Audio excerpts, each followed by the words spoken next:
booked a trip with local waterman Jacob Baden-Forbes to check out a few snorkel spots around the island that aren't accessible from the beach.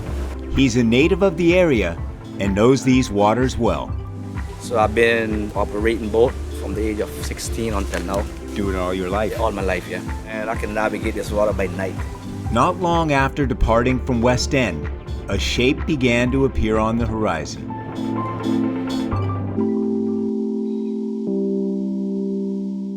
We approached a 120-year-old shipwreck sunk in shallow enough waters to explore.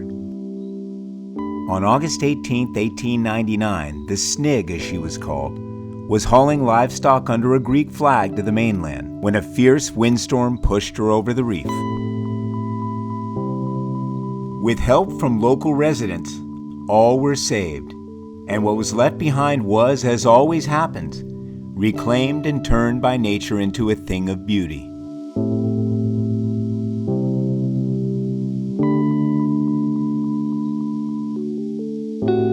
What's the difference between a pile of scrap metal and a beautiful habitat for countless species of fish and coral?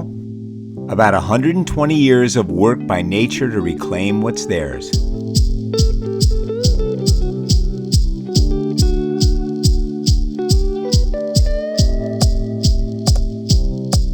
For anyone wanting to explore up close the undersea world's reclamation of man's machinery, here it is.